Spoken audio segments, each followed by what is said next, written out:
Ground-launched small diameter bombs, a new kind of missile for the HIMARS system, and the M270 has arrived in Ukraine, and it seemed to have already made an impact on the Russian-occupied side of Ukraine, while the discussion is around whether or not the commander-in-chief of the Ukrainian Armed Forces, General Zaluzhny, is about to be replaced. This and more in this situation report about the war in Ukraine.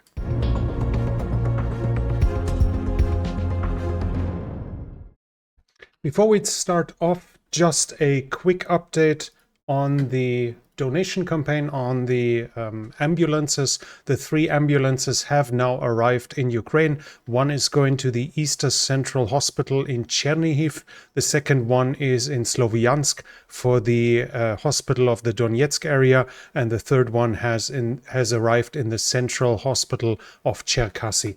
Thank you to everyone who donated on that campaign. Over the general situation, we have some fresh Ukrainian strikes against Russia's oil infrastructure.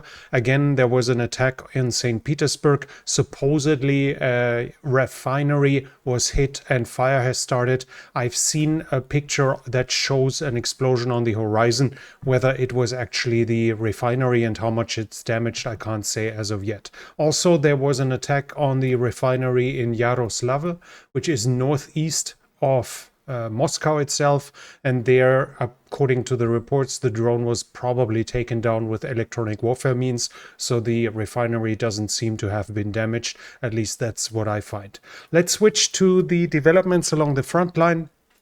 Here close to Sinkivka, we have a minor advance by the Russians in the direction of Kupiansk. Here we have the geolocalization, and as you can see, it's basically at that small tip directly west of Sinkivka, so that should be here. So the Russians have advanced a few meters, roughly 250 meters south from their last position.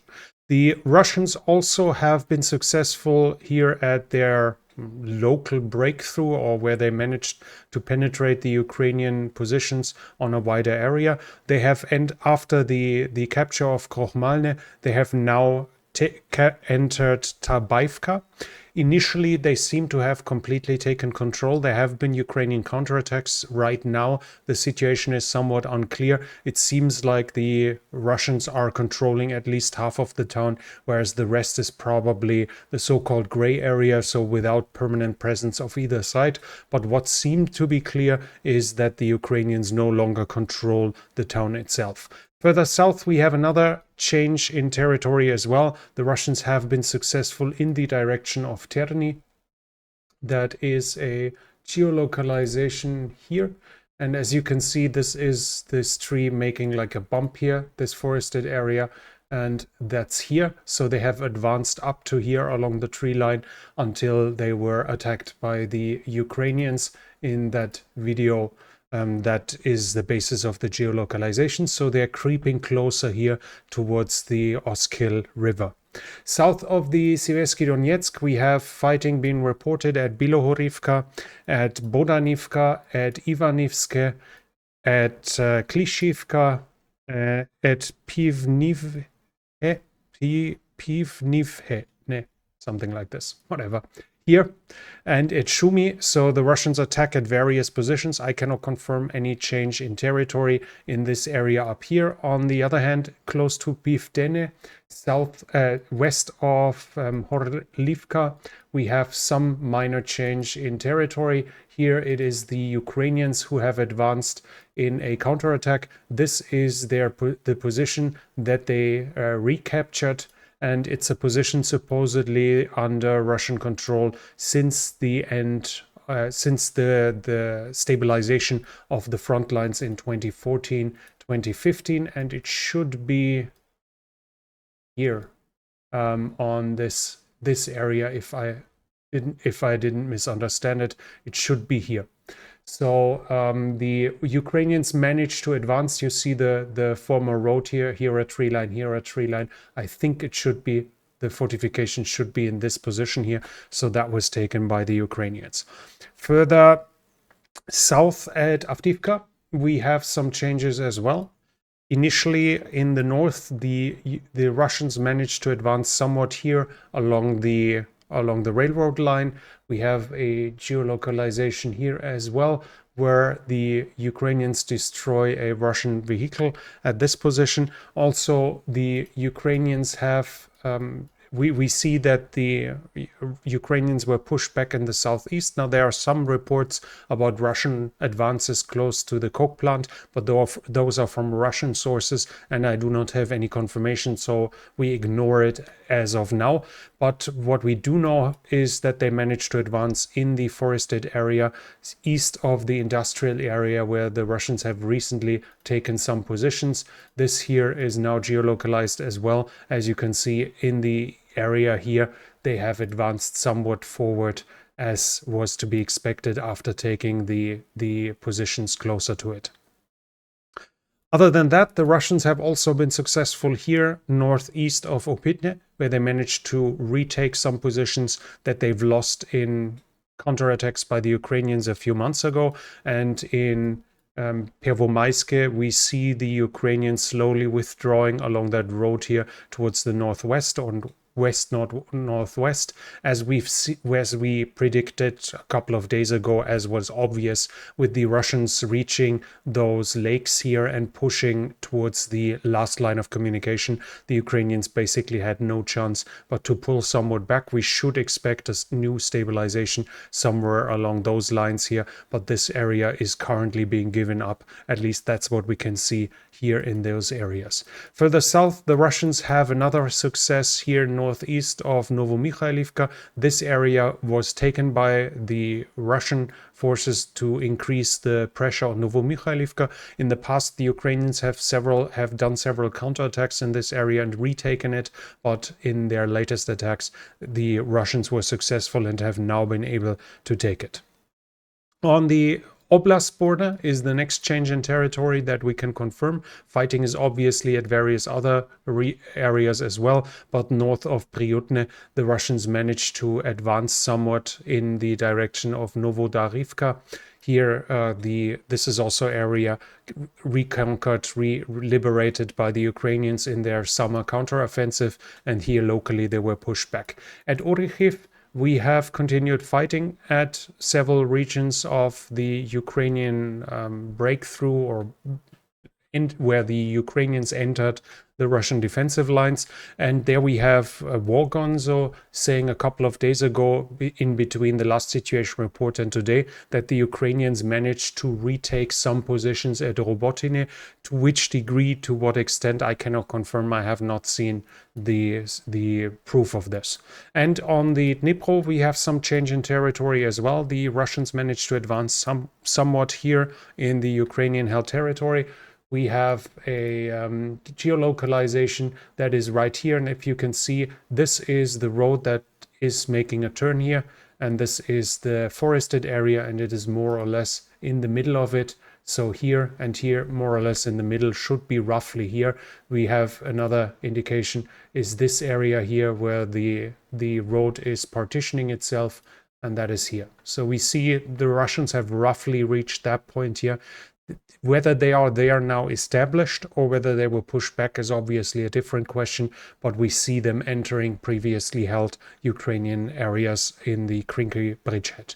On the Crimean Peninsula, there's a fresh range of attacks in the last few hours. Explosions are being reported from Sevastopol to Feodosia to Rostolne to Havdiske, and Belbek. The airport, according to the reports, drones were likely used, also Storm Shadow, and some questions are whether the ground-launched small diameter bombs have already been used against the north of the Crimean Peninsula.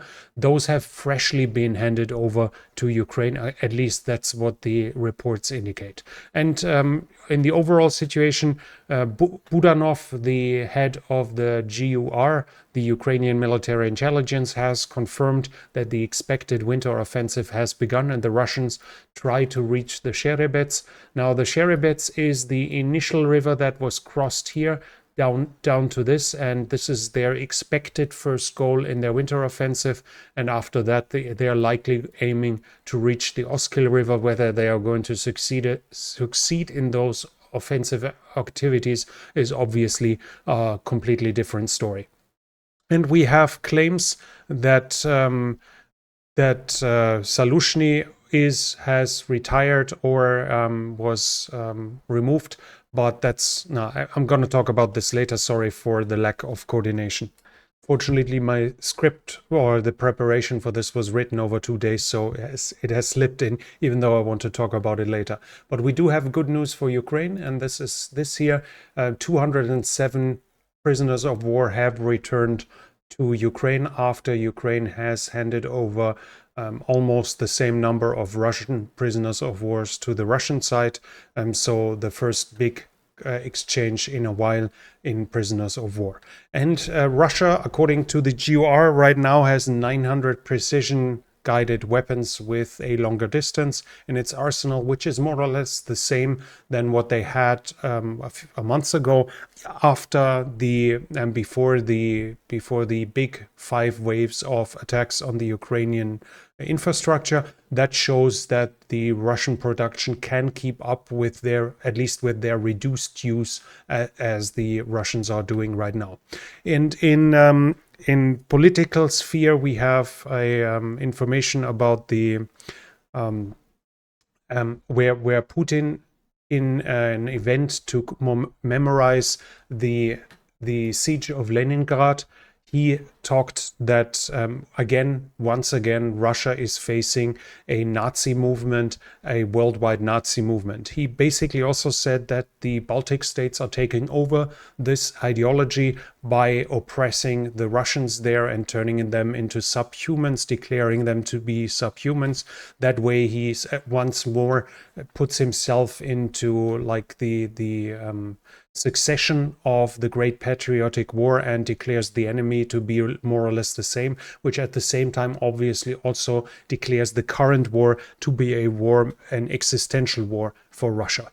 In troop generation terms, we have the British Ministry of Defense saying that according to them, the Russians are able to generate at least 100 MBTs a month, and are thus able to replace some battlefield losses in the foreseeable future. This is generate clearly means including what is in depots and is currently being refurbished and sent to the front line. So obviously those depots will at some point run dry. When that is going to be is obviously a big question. The shortest estimate is within a year and a half, and others are up to 4 years, how long they are going to last. The numbers aren't quite clear, as a lot of it are estimates and satellite pictures, grainy satellite pictures being used to estimate it. It should be clear that whatever is being refurbished right now are the tanks that are easier to refurbish, that are more ready for combat. So the longer it takes, the longer the war lasts. The older versions, the less capable versions, are going to be pulled out, that also need more work at the same time. So the replenishment rate will drop overall, but to what degree the Russians write off tanks that are currently being written off by observers is unclear, and we'll simply have to watch. At the same time, the fresh production already was reaching 20 tanks a month from Uralvagonzavod, according to estimates from the West, more or less 1 year ago. Since then, it should supposedly have increased the monthly production rate in new tanks. Medvedev had said that Russia is going to produce 1,500 tanks in 2023. So those estimates with over 100 a month is fairly close actually to what Medvedev said. It's more or less 20% higher or 20% lower than what Medvedev said. We are roughly in the ballpark when it comes to the Russian claims of recruitment in 2023 in comparison to what the West and Ukraine is estimating. So this could be a ballpark for the future, that we see the Russians are not simply taking numbers completely fictional. They are just exaggerating by a factor of more or less 20, maybe 30%, but they aren't that far away from what they claim. This is something we should keep an eye on for the future. Also, we have news from Russia itself that that the defense industry has more or less turned to wartime production. The director of Novator, that is producing missile systems, for instance, said in a report by the Ministry of Defense that Novator is now doing 3-shift around the clock production to keep up with the demand. This is something that is likely happening in all of Russia's defense industry establishments as of now. In the political sphere, we have a law being accepted by the lower house unanimously that is going to take away the property, that is going to nationalize property of opposition to the war and of enemies of the state. After the upper house has confirmed it and Putin has signed it, it's going to be put into law. And the rumors are going wild that Zaluzhny is going to, I'll have to load it so you can see the headline, Zelensky to oust Ukraine's top general amid tension over new mobilization. This was reported 2 days ago. The rumors went wild that Zaluzhny was replaced. Initially, it says it wasn't. Now the consensus seems to be that it's a matter of time, but that he will have to go. The claims by, for instance, the German media are that Zaluzhny in a meeting with Zelensky said that basically they are too optimistic. They don't see reality into the eye when it comes to the military situation. And basically they are fictional. They believe things that aren't close to the reality. And after that, Zelensky wanted to get rid of Zaluzhny. He demanded his resignation. Zaluzhny, according to the reports, declined. Then Zelensky said, okay, so I'm going to fire you, more or less. And afterwards, according to the reports, everyone who was a potential successor to it declined to take over Zaluzhny's job. So at the moment, he still seems to be in place. There are some speculations that the fact that it came out and was then was denied that he was fired, A, because the successors declined, and B, international partners added pressure towards Zelensky to not fire him, that supposedly now he can't fire him for quite a while. Whether or not that's true, I wasn't able to finish the research, or I don't have a conclusive answer at the end of until the end of the research for this episode. So we'll have to see over the coming days. If he's being fired, that's obviously going to cause problems. He was well connected with his Western counterparts. He's well liked in the population and in the military. And the fact that his successors decline, his potential successors, shows how disruptive removing him would turn out to be for Ukraine. At the same time, obviously, Zelensky is said to fear Zaluzhny's political ambitions, as Zaluzhny is far more liked in Ukraine than Zelensky by now, that in case that Zaluzhny should show some political ambition, that he could dethrone Zelensky. So at least the accusations are that there's actually some political infighting causing that as well. Nevertheless, as of now, some media reports seems to make clear that it's already a done deal. I have not had the full confirmation of it now. I expect Zaluzhny, from what I've seen, I think it seems likely that Zaluzhny is going to leave his office, but it might be not true. We'll know more in the next situation report. Also, the troop generation, we have some news. They have internal discussions now among members of parliament were recorded, according to which they are thinking about also recruiting prisoners. Ukraine has 50,000 men in its prisons, which would make up for several brigades. And obviously the thinking is, if the Russians do it, why shouldn't we do it as well? That's not a decision yet. That's just a discussion, but one that was supposed to happen. If we look at the context, it's almost miraculously that the Ukrainians waited until now. International support, Netherlands are delivering 122 million euros for cyber defense, munition and additional equipment. And we have the ground-launched small diameter bomb is probably already in Ukraine or about to arrive. And as said, some rumors are that it might already have been used. This was a weapon system that was announced more or less a year ago, if I remember correctly.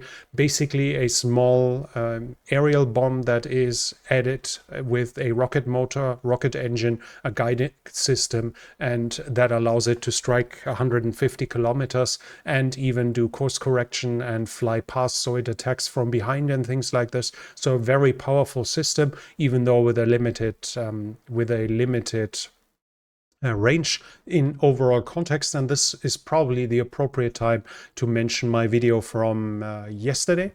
Now, this was actually the first video on this channel that lost me subscribers. In the video, I said that according to what I see, the decision is already made that Ukraine is supposed to lose the war. And now it's just about administrating the defeat. I stand by that. And the decision, my conclusion is not from a Washington Post article. It's just like the last drop to lead me to that conclusion. And I am going to give you some examples now. The M1117 was promised to Ukraine almost 1.5 years ago. There is still none in the US, none in Ukraine. The Ukraine received, I think, 100 M2 Bradleys. When they lost some in their counteroffensive, the US immediately replaced them, thus proving that they have more in reserve, but they didn't intend to hand them over to Ukraine before that. The US is giving in small doses. They are giving weapon systems that they have in storage that they do have to spare. For what reason? Why do the US decide that more than 100 active combat-ready M2 Bradleys is not needed for Ukraine, or Ukraine is not supposed to have? We have the same with the M1 Abrams. 31 are delivered to Ukraine, but I guess the 32nd would cause nuclear war, so no additional ones are being announced. Obviously, this is not meant as a US bashing. Germany is in the same boat. Germany is by some regards worse. We haven't talked about in the US, we haven't talked about the ATACMS yet. They received cluster munition ATACMS that were not in active duty, that were not freshly produced, but that were rotting in depots. Ukraine didn't receive them until several months in their counteroffensive, whereas they would have needed them for deep strikes at the beginning of the counteroffensive, taking out the the Russian heliports, taking out the Kamo 52s that later then in that offensive shredded Ukrainian armored columns. The US held them back for whatever reason. They decided Ukraine is not needing them.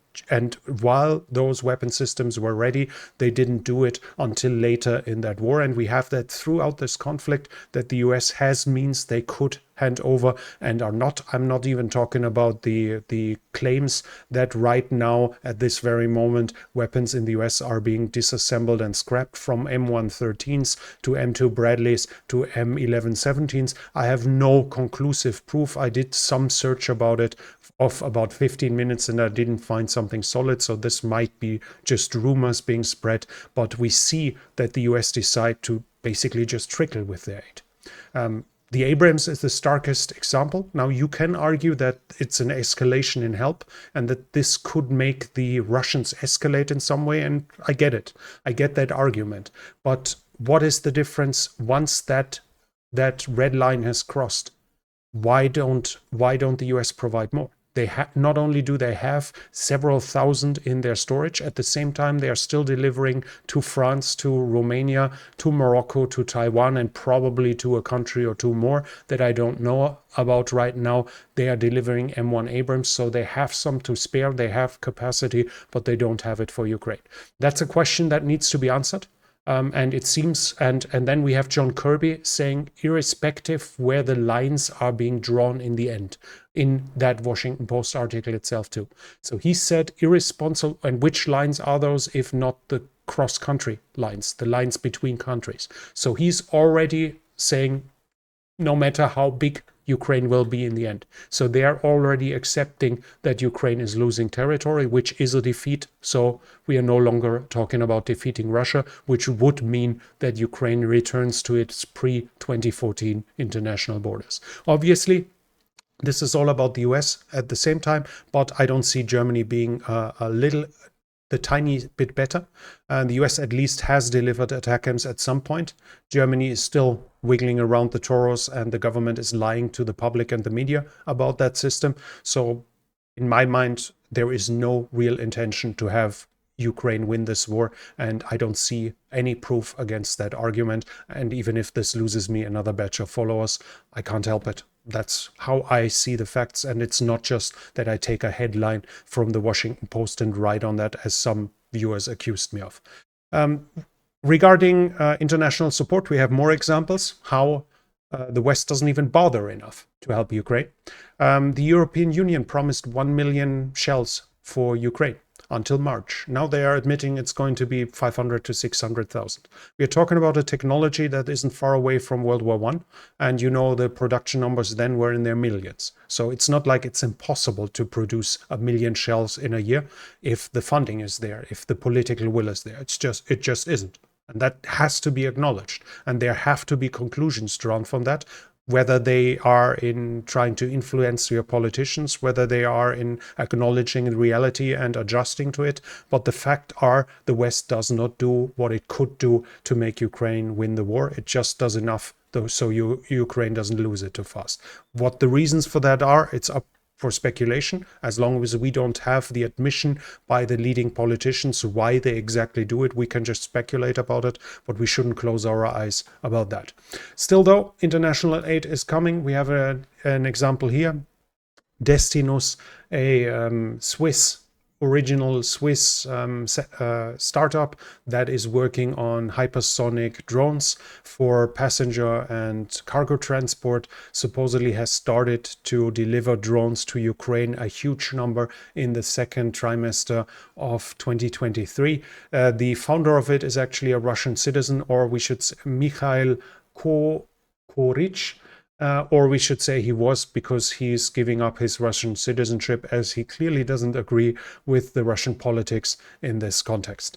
Also, there's speculation that Ecuador will likely hand over OSA systems, air defense systems, to the United States. The Ecuadorian president has said that Ecuador has given obsolete weapon systems to the US and is going to receive new ones in return. The most likely candidate for those are OSA air defense systems, where Ecuador actually received some from Ukraine itself, I think 2 decades ago, and it's now likely that the US will exchange them with some own systems to hand over the OSAs and especially the missiles to Ukraine. The same is being speculated with Greece.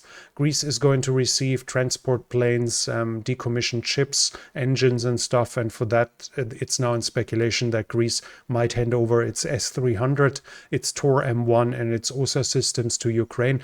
Greece, as a NATO member, had S-300 because Cyprus bought them, and the Turkish government, the Turkish military, threatened an invasion of the rest of Cyprus that isn't occupied yet in case they would activate it, as the S-300 at that point was considered to be so superior that it would threaten the Turkish Air Force in that case. So the deal was that Cyprus just hands them over to Greece, and since then Greece had S-300 systems.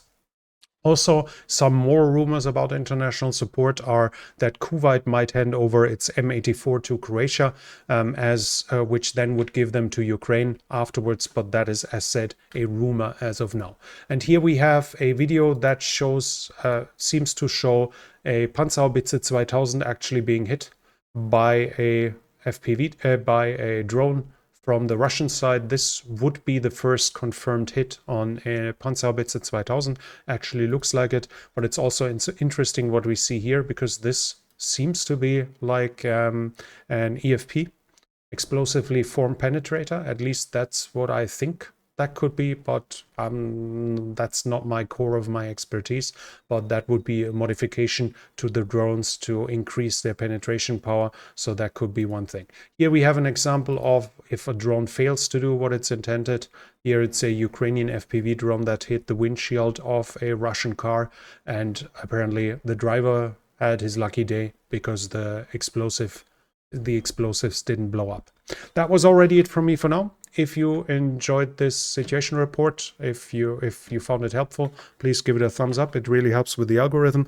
Leave a comment what you think about the current Western support, and explain to me why I'm wrong. I know a lot of you will do this after all and probably call me a shill again or whatever, but I do it the way I feel it fits my way of doing it. And yeah, that what led to a lot of you following me in the first place. So I'm not going to change this just because some are unhappy with what are my conclusions. And just to summarize it, I would be internally grateful if my conclusions are wrong.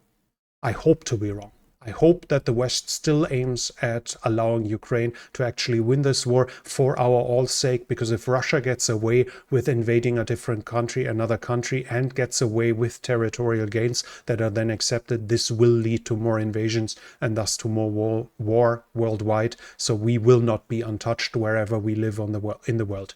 And so in my own interest, it is that Ukraine prevails in that war and that it regains all of its territory. It's not for Ukraine's sake, it's for my own sake, for all of our sakes in my book. So I deeply hope that I'm completely wrong in my conclusions, but I come to those conclusions and I can't help it.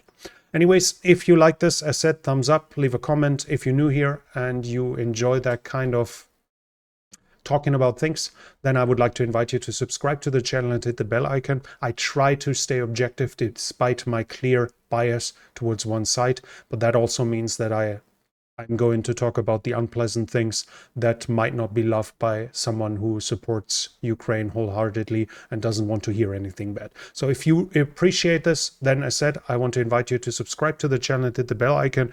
And if you want to support the channel, as this channel is only possible because of the support of viewers like you, you can do so by the means in the description. Thank you very much to everyone already supporting this channel. And that's it from me for now. Thank you for watching, and I'll be back.